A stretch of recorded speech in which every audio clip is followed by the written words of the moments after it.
साथ संगत, ये सुहानी घड़ियाँ हमारे जीवन के अंदर नया रुख बदलने के लिए आती है।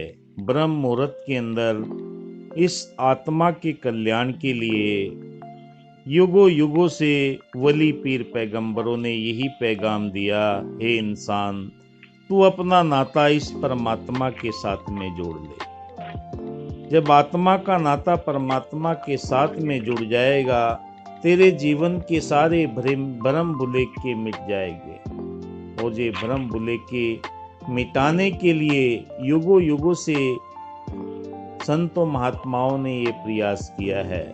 जब ये नाता जुड़ जाता है मन के अंदर, इस निराकार पार ब्रह्म परमात्मा जो शांत है, आनंदमय है, निरंतर इस तरह की ही भावना इसमें पनपने लगती है। बैर, नफरत, ईर्षा, द्वेष, निंदा की भावनाएं मिटती चली जाती है। कहा कि भई प्राप्त मानुक देवरिया, गोविंद मिलन किए तेरी बरिया, अवर काज तेरे किथे न कान, भज साध संगत मिल गोविंद नाम। संतों महात्माओं के बीच में बैठकर इसका तो ध्यान कर ले, इसका तो सिमरन कर ले, इसके साथ में तू नाता जोड़ ले। अगर तेरे साथ नाता जुड़ गया तो इस संसार में आने का तेरा इंसानियत का रुतबा बुलंद हो जाएगा। वरना संसार के अंदर भटकने के कारण बैर, द्वेष, निंदा, नफरत, इन संकीर्णताओं के अंदर ही फंसा रहेगा, क्योंकि आत्मा का मूल परमात्मा है। हे इंसान, मनुष्य का अंतिम और प्रथम लक्ष्य परमात्मा का बोध करना है और संसार में आने का प्रयोजन यही है। 84 लाख योनियां पार करने के बाद में जो श्रेष्ठ योनि मिली है, इस काम के लिए आए थे। अगर ये काम आपने मुका लिया, आपने ये काम सतगुरु की कृपा से कर लिया, तो तेरा ये लोक सुखी पर लोक सुहेला हो जाएगा। क्योंकि इसके लिए तुझे संत जनों के साथ में मिल बैठकर ही ये कार्य करना पड़ेगा। वरना कितना भी तू प्रयास कर ले, बिन सतगुरु के तुझे ज्ञान हो ही नहीं सकता। संत महात्माओं के बीच में बैठकर ये विवेक जागृत होता है।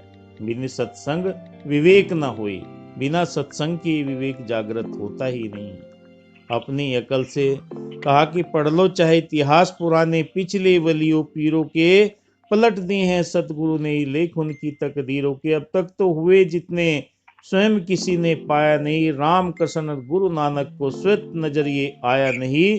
युगों युगों से ज्ञान की डोरी रही गुरु के हाथों में, कह अवतार ये अंधी दुनिया समय बिताए बातों में। हर युग के अंदर चाहे भगवान श्री राम हुए, उन्हें भी गुरु के आश्रम में जाना पड़ा। चाहे भगवान श्री कृष्ण जी हुए, उन्हें भी गुरु के आश्रम में जाना पड़ा। संदीपन ऋषि के आश्रम में गए, गुरु नानक देव जी को भी गुरु के आश्रम में जाना पड़ा। हर युग के अंदर मीरा जी को भी, कबीरा जी को भी, जितने भी दिव्य विभूतियां ये परमात्मा के लिए, मानवता के कल्याण के लिए कार्य करने वाले हमेशा हर युग में रहे हैं। आज संतों महात्माओं, हमें बस पहचान करने की जरूरत है।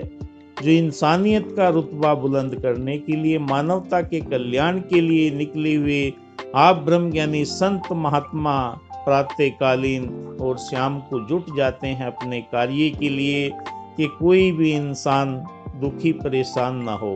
उसके लिए उसे परमात्मा के साथ में नाता जोड़ना पड़ेगा, क्योंकि जो मूल है, इस आत्मा का मूल परमात्मा है और सारी की सारी चीजें हैं, धरती, जल, अग्नि, वायु, ये सारे के सारे पदार्थ संसार के अंदर मौजूद है, इंसान के लिए ही हैं, क्योंकि वो अपनी प्रक्रिया निरंतर करते रहते हैं। सूरज, चांद, सितारे, जीव, वायु, आकाश, धरती, जल और अग्नि, ये अपनी परिधि में घूमते हैं, अपना कार्य करते हैं।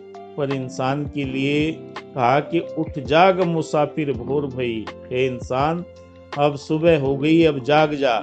तेरे जीवन का लक्ष्य प्राप्त करने का ये अवसर मिला है और ये इस अवसर को तू संतों के बीच में बैठकर प्राप्त कर ले, क्योंकि यहीं से तेरे जीवन के अंदर जो कदूरत भरी हुई है, बैर द्वेष भरा हुआ है, संकीर्णता, न जाने अज्ञानता के कारण तू इतना परेशान है कि मैं ज़्यादा जानने वाला हूँ, मेरे पास में ज़्यादा विद्याएं हैं, मैं गोरा हूँ, मैं काला हूँ, मैं अमीर हूँ, मैं गरीब हूँ। इन सब से परे हटके असली ज्ञान की रोशनी को तू प्राप्त कर ले। ज्ञान उजाला जब जीवन के अंदर तेरे आ जाएगा, सारे भ्रम भ्रांतियां मिटती चली जाएगी कि मैं कौन हूँ, कहाँ से मैं आया हूँ, कहाँ मुझे जाना है। इंसान के पास में ज्वलंत प्रश्न है कि मैं कौन हूँ। ये हार्ड मास का पुतला नहीं हूँ, क्योंकि परमात्मा ने तुझे अंश डालकर आत्मा रूप में संसार के अंदर सर्जन किया है। तू अंशी की तलाश कर ले, इस परमात्मा की तलाश कर ले, जो ज्ञान की रोशनी से ही तुझे प्राप्त होगी। युगों युगों से संत महात्माओं ने इस ज्ञान की रोशनी को बांटने का प्रयास किया है। ये नहीं कहा कि तू महल माड़ियां जोड़ता चला जा। हर युग में चाहे कितना भी बात कही जाए, रावण के पास में सोने की लंका थी, 1,00,000 पूत 1,25,00,000 नाती, उस रावण के दिया न बाती। आज दिया बाती करने वाला कोई नहीं। सोने की लंका कही जाती थी, उससे बड़ा विद्वान कोई नहीं था। पर संतों महात्माओं जीवन में क्या थी? गुरुमत की कमी थी। जब तक गुरु का सहारा नहीं लिया जाता, जीवन के अंदर ये अंधेरे दूर नहीं होती, क्योंकि ये एक सहज अवस्था है। दया की, करुणा की, प्रेम की, नम्रता की, मिलवर्तन की, एकत्व की, सहनशीलता की, ये डिग्निटी जीवन के अंदर उत्पन्न सतगुरु की कृपा से होती है। वरना कितना भी प्रयास कर ले। एक कहानी आती है, एक जंगल के अंदर एक महात्मा रहा करता था। वो महात्मा डेली अपना गंगा स्नान करता, ध्यान सुमरन करता, अपना जीवन गुजर बसर कर रहा था। उसके पास में एक चूहा रहा करता था। वो चूहा निरंतर उसके आगे पीछे घूमता, जैसा ऋषि करता। उस महात्मा के नृत्य प्रति प्रक्रिया थी। एक दिन महात्मा को दया आ गई, करुणा आ गई, उसके ऊपर हाथ फेर दिया, वो शेर बन गया। जब शेर बन गया तो फिर भी अपना वही कार्य करता रहा। महात्मा के आश्रम में साथ में गंगा स्नान के लिए जाता। एक दिन दूर खड़े हुए किसी शेर ने देख लिया कि भाई ये शेर होकर इस इंसान के आगे पीछे घूमता है और इसकी सेवा में जुटा रहता है। तो उसे कहा कि भाई तू शेर है? कि नहीं भाई, मैं तो चूहा था, पर मेरे सतगुरु की मुझ पर कृपा हो गई, इसलिए मैं शेर बन गया। कि नहीं भाई, 2 बार 4 बार 10 बार उसे बार बार वो टोकता गया। एक दिन उसके दिमाग के अंदर आ गया कि वाकई तू तो शेर है। शेर की तरह महात्मा की तरफ गुर्राने लगा। कोई बात नहीं, महात्मा ने फिर हाथ फेर दिया, फिर उसे चूहा बना दिया। तो संतों महात्माओं, हमारी कोई औकात नहीं है। सतगुरु की कृपा से हम अपनी औकात का न भूले और सतगुरु की सौगात को न भूले। सतगुरु ने हमारे अंदर से न जाने कितने इन कमियों को निकाल कर दूर किया है। काम, क्रोध, लोभ, मोह, अहंकार, ये सारी बुराइयों को निकाल कर इनके बदले में हमें दया के, करुणा के, प्रेम के, भाईचारे के, एकत्व के दिव्य गहने पहनाकर इंसानियत का रुतबा बुलंद किया है। इंसान का रूप धारण किया है कि पूरी खलकत है। कहा कि कहीं पर धर्म बनते हैं, कहीं ईमान बनते हैं। खबर कर दो जमाने को साकिए, वो महफिल है जहाँ इंसान बनते हैं। इंसान बनने की कहीं भी प्रयोगशाला नहीं है, कहीं भी ऐसी फैक्ट्री नहीं है जहाँ इंसान बनाए जाए। कहीं पर राम की चर्चा की जाती है, कहीं रहमान की चर्चा करी जाती है। कहा कि रामदास की फतेह मोहम्मद, रामदास की फतेह मोहम्मद निकल गया कोई और। ये सासंगत कब हो पाया? जब हमें पता लगा कि नहीं, मैं संसार में जो आया हूँ, परमात्मा ने अगर मुझे भेजा है तो इंसानियत का रुतबा बुलंद करने के लिए भेजा है। क्योंकि राम वालों को इस्लाम वालों से बू आती है, इस्लाम वालों को राम वालों से बू आती है। खिदमत खल्क क्या करेगा कोई, जिन्हें इंसान से इंसान में बू आती है।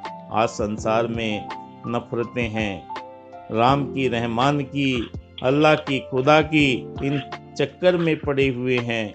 पर जब तक अपने मूल को नहीं पहचान सकता तब तक ये नफरतें नहीं मिटती। आज सतगुरु यही कार्य कर रहा है कि भाई सबके साथ में तू प्रेम से रह, सबके साथ में दया के साथ में रह, सबके साथ में प्रेम कर। कोई गोरा नहीं, कोई काला नहीं, कोई अमीर नहीं, कोई गरीब नहीं है, सारे इस परमात्मा की संतान है।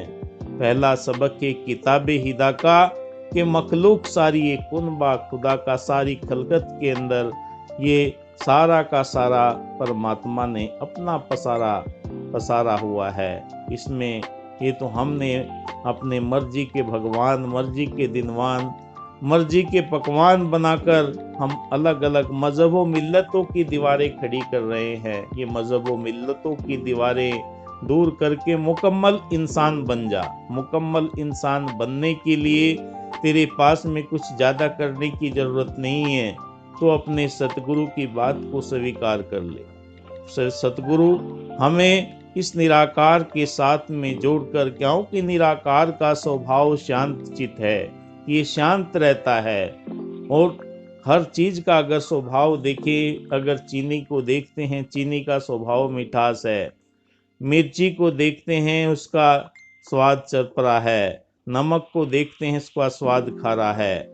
ठीक ऐसे ही इस निराकार का जो स्वभाव है वो शांत चित है, आनंद देने वाला है। हे इंसान, तू अपने इस मूल की पहचान कर ले, इसके स्वरूप को तू जान ले। जब इसके स्वरूप को तू जान लेगा तो जीवन के अंदर कोई कमी रह ही नहीं सकती। कहा है कि मुकद्दर में कमी निकली, उठाया जनाजा तो कफन में कमी निकली, उठाई लकड़ी तो लकड़ी घुनी निकली, खोदी कब्र तो जमी पत्थर की निकली, पहुंचे खुदा के पास तो इबादत की कमी निकली। महात्मा जिक्र कर रहे थे कि सिमरन करते करते वो चावल को पीसकर धान का आटा बन गया।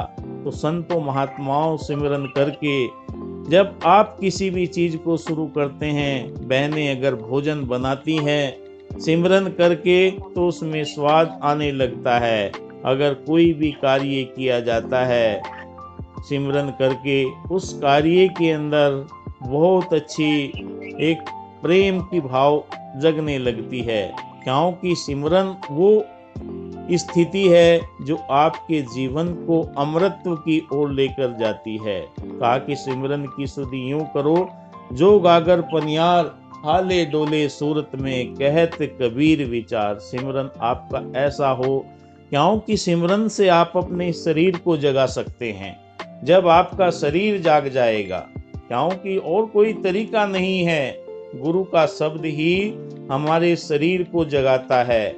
जब शरीर जाग जाता है उसमें ऊर्जा उत्पन्न होती है, वायवी एनर्जी उत्पन्न होती है, और वायवी एनर्जी फिर कॉस्मिक एनर्जी के रूप में बदलती है। जैसे पानी टरबाइन के ऊपर गिरता है तो बिजली उत्पन्न होती है, ऐसे ही शरीर के अंदर जब कॉस्मिक एनर्जी उत्पन्न होती है वो निराकार के साथ में इस आत्मा का नाता जोड़ती है। हमारी इतनी ताकत नहीं है, किसी भी मानव की इतनी ताकत नहीं है कि जो अपनी ऊर्जा से इस निरंकार के साथ में नाता जोड़ ले। सतगुरु ऊर्जा देता है।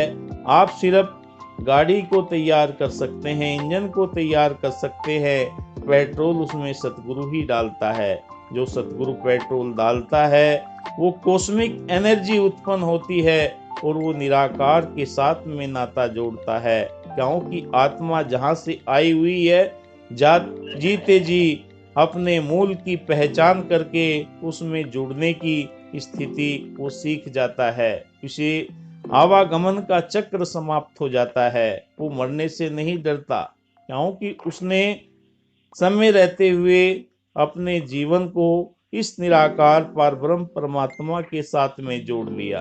जब आत्मा का नाता जीते जी परमात्मा के साथ में हो जाता है तो उसे भय नहीं रहता। आज संसार से रुखसत हो या कल संसार से रुखसत हो, उसने अपने घर की पहचान कर ली। और जिसने अपने घर की पहचान नहीं की, वो आवागमन के चक्र में 84 लाख योनियों में भटकता रहता है। सतगुरु निरंतर हमें आवागमन से कहा कि मुक्त जीवन हो गया, चारों पदार्थ पा गया, लूटे मुझे प्रहलाद ने इस नाम के प्रताप से, नरसिंह हो दर्शन दिया, त्रिलोक में यश छा गया, सबरी थी कौम की भीलनी, प्रेम से सुमरन किया, परमात्मा घर आ गया। जीवन के अंदर जब परमात्मा का पदार्पण हो जाता है, आपका विचार बदल जाता है। कहा कि मिला है जिसको सतगुरु पूरा, उसकी वाणी बदल गई, चरण धूलि जी ने मस्तक धारी, रेख पुरानी बदल गई।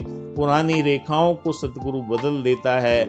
हमारे जीवन के अंदर आने का मकसद जब पूरा हो जाता है कि तेरा आने का मकसद, तेरे आने का प्रयोजन समय रहते हुए उस आत्मा के निज घर की पहचान करके इस संसार से रुखसत होना है। क्योंकि शरीर के जितने दिन कर्म रहते हैं, उन कर्मों को करना पड़ता है। आत्मा का जो कर्म है, अपने मूल की पहचान करना, इस परम पिता परमात्मा निराकार पार ब्रह्म परमात्मा के साथ में नाता जोड़ना।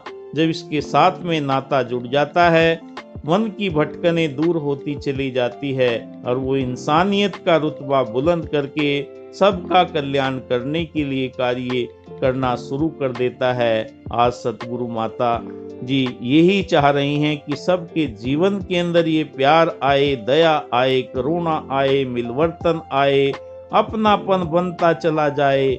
सारे संसार के अंदर कहीं भी विचरण करो, यही कार्य जब होता चला जाता है तो सारी शंकाएं मिट जाती है। अंत में दास यही कहेगा, जिस दाता ने दी है हमको सुंदर सुंदर काया है, उस दाता को कभी न भूलो जो सर्वत्र समाया है। ऐसे गुरु पर ध्यान जो रखता, किसी दुविधा में पड़ता ना। प्यार से